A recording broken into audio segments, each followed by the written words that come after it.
श्रीमद् भागवत महापुराण तृतीय स्कंद 33वां अध्याय।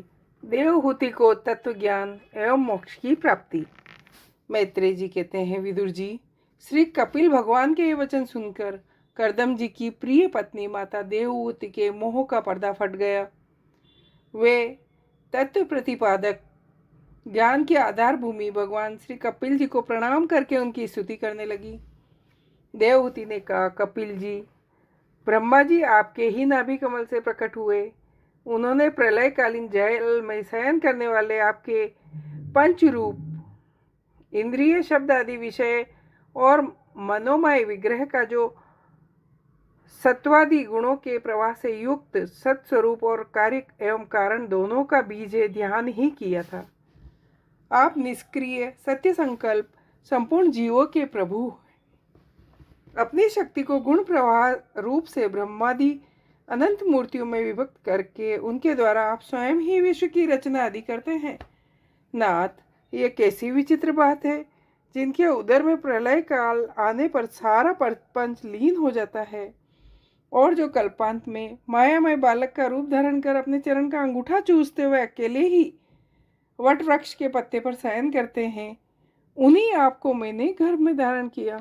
विभो, आप पापियों का दमन और अपने आज्ञाकारी भक्तों का अभ्युदय एवं कल्याण करने के लिए स्वेच्छा से देह धारण किया करते हैं।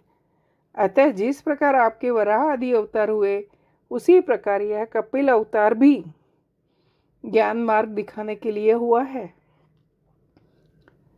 भगवान, आपके नामों का श्रवण या कीर्तन करने से भूले भटके कभी कभार आपका वंदन करने से ब्राह्मण के समान पूजनीय हो सकता है, फिर आपका दर्शन करने से मनुष्य कृत्य हो जाए, इसमें तो कहना ही क्या। कपिल देव जी, आप साक्षात पर ब्रह्म है, आप ही परम पुरुष है। वृत्तियों के प्रवाह को अंतर्मुख करके अंतःकरण में आपका ही चिंतन किया जाता है। आप अपने तेज से माया के कार्य गुण प्रवाह को शांत कर देते हैं तथा आपके ही उदर में संपूर्ण वेद तत्व निहित है। ऐसे साक्षात विष्णु स्वरूप आपको मैं प्रणाम करती हूँ।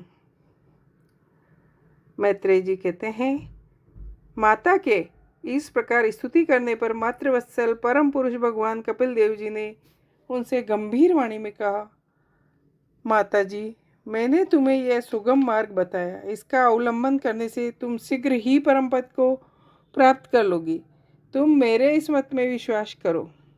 ब्रह्मवादी लोगों ने इसका सेवन किया है, इसके द्वारा तुम मेरे जन्म मरण रहित स्वरूप को पा लोगी। जो लोग मेरे इसको मत को नहीं जानते, वे जन्म मृत्यु के चक्र में पड़ते हैं। मैत्रेय जी कहते हैं, इस प्रकार अपने श्रेष्ठ आत्मज्ञान का उपदेश देकर श्री कपिल देव जी अपनी ब्रह्मवादिनी जननी की अनुमति लेकर वहां से चले गए। तब देवहूति भी सरस्वती के मुकुट सदृश अपने आश्रम में अपने पुत्र के उपदेश किए हुए योग साधना द्वारा योग अभ्यास करती हुई समाधि में स्थित हो गई। त्रिकाल स्नान करने से उनकी घुंघराली हल्के भूरी जटाओं में परिणित हो गई। चीर वस्त्रों से ढका हुआ शरीर उग्र तपस्या के कारण दुर्बल हो गया। उन्होंने प्रजापति कंदर्प के तप और योग बल से प्राप्त अनुपम ग्रह सुख को, जिसके लिए देवता भी तरसते थे, त्याग दिया। जिसमें दुग्ध फैन के समान स्वच्छ सुकोमल सैया से युक्त सुवर्ण के पात्र, सोने के सिंहासन थे, जिसकी स्वच्छ स्फटिक मणि रत्नों की बनी हुई रमणीय मूर्तियों सहित मणिमय दीपक जगमगाते थे, जहाँ की कमल गंध से सुवासित बावलियों में कर्दम जी के साथ उनका लाड़ प्यार पाकर प्रवेश करने पर गुणगान किया करते थे। उन्होंने गृह उद्यान की भी ममता उन्होंने त्याग दी, किंतु पुत्र वियोग से व्याकुल होने के कारण अवश्य उनका मुख कुछ उदास हो गया। पति के वन गमन के अनंतर पुत्र का भी वियोग हो जाने से आत्मसंपन्न होकर भी वे व्याकुल हो गई।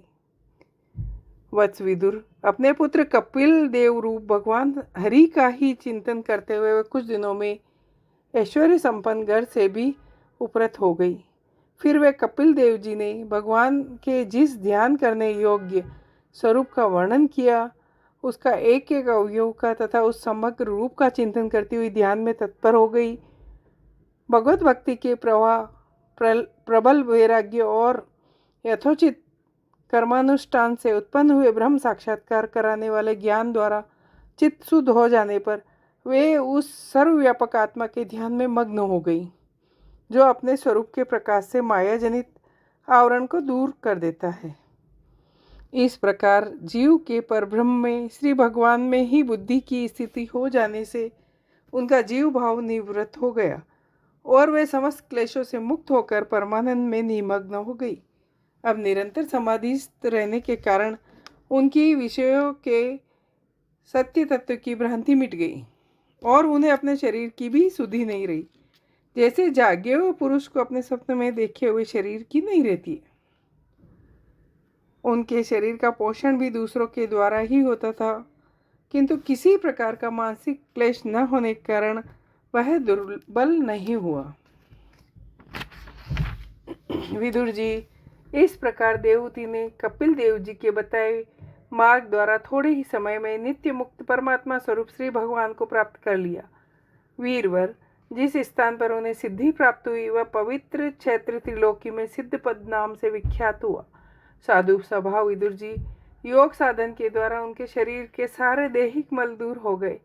वह एक नदी के रूप में परिणित हो गया, जो सिद्धगण से सेवित और सब प्रकार की सिद्धि देने वाला है। महायोगी भगवान कपिल जी की माता भी आज्ञालय पिता आश्रम से ईशान कोण की ओर चले गए। वहाँ स्वयं समुद्र ने उनका पूजन करके उन्हें स्थान दिया। वे तीनों लोगों को शांति प्रदान करने के लिए योग मार्ग का अवलंबन कर समाधि में स्थित हो गए।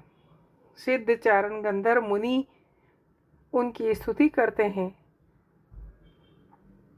निष्पाप विदुर जी, तुम्हारे पूछने पर मैंने तुम्हें यह भगवान कपिल और देवहूति का परम पवित्र संवाद सुनाया। यह कपिल देव जी का मत आध्यात्म योग का गूढ़ रहस्य, जो पुरुष इसका श्रवण या वर्णन करता है वह भगवान गरुड़ध्वज की भक्ति से युक्त होकर शीघ्र ही श्री हरि के चरणारविंदों को प्राप्त करता है।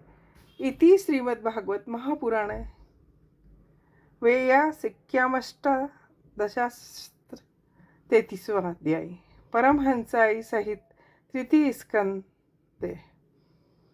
कपिलियो उपखान। जय हो। तृतीय स्कंद समाप्त।